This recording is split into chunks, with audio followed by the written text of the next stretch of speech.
ہندوتوا سوچ سے اور جو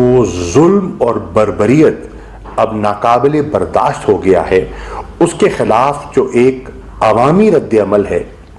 اس کو کس منصوبہ بندی سے کچلنے کی کوشش کی جا رہی ہے تاکہ وہ جو اسپرٹ ہے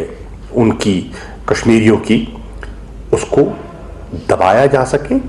اور ان کی ول کو توڑا جا سکے، لیکن انہیں کامیابی نہیں ہو رہی اور انشاءاللہ ہوگی بھی نہیں۔ میں نے ان سے یہ بھی عرض کی کہ پچھلے 10 ماہ میں جو کووڈ-19 سے پہلے ہی صورتحال تھی وہ بھی بہت پریشان کن تھی، لاک ڈاؤن تھا، ملٹری سیج تھا، اور توقع کی جا رہی تھی کہ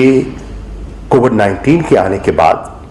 کچھ ریسٹرکشنز میں نرمی پیدا کی جائے گی اور لوگوں کے لیے آسانیاں پیدا کی جائیں گی، لیکن ایسا ہرگز نہیں ہوا، اور اس کا ایک جائزہ بھی میں نے ان کے سامنے رکھا۔ میں نے ان کی خدمت میں یہ بھی بتایا کہ جو توقع کی جا رہی تھی سینکشنز لفٹ ہونے کی ہرگز نہیں ہوئی،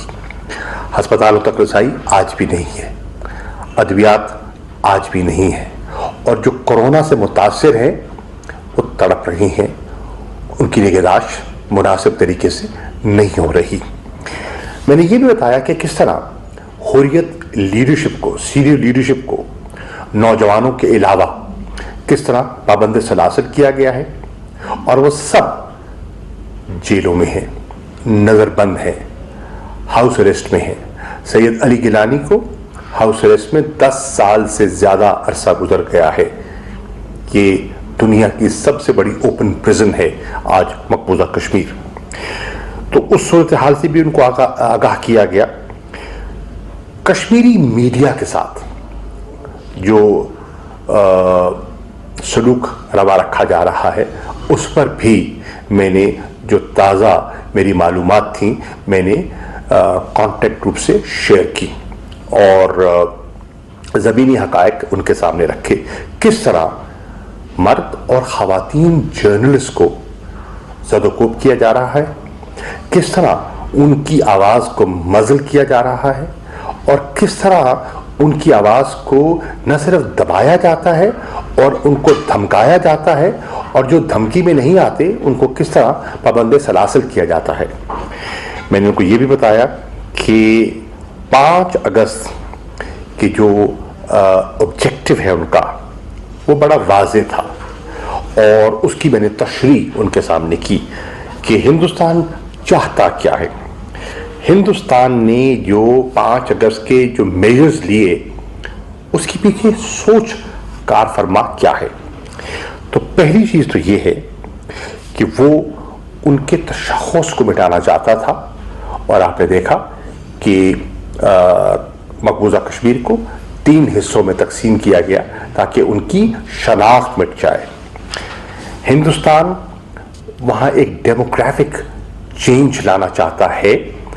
کہ ایک مسلم اقلیت ریاست کو اقلیت میں تبدیل کر دیا جائے، اکثریت کو اقلیت میں ڈیموگرافک چینج سے تبدیل کر دیا جائے۔ کس طرح وہ وہاں کے لوگوں کو نہ صرف ڈس امپاور بلکہ ڈس انفرینچائز کرنے کا ان کا ایک بڑا واضح پروگرام ہے۔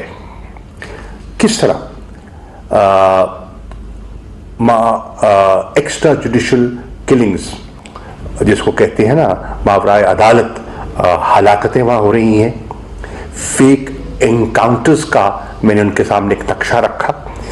میں نے ان کو بتایا کہ کارڈن اینڈ سرچ آپریشنز کے ذریعے، پیلٹ گنز کے ذریعے کس طرح عام نہتے شہریوں کو چھلنی کیا جا رہا ہے، ان کی آنکھوں کی بینائی جو ہے ان سے چھینی جا رہی ہے۔ میں نے ان کی خدمت میں یہ بھی عرض کی کہ اس کے پیچھے سوچ کار فرما کیا ہے۔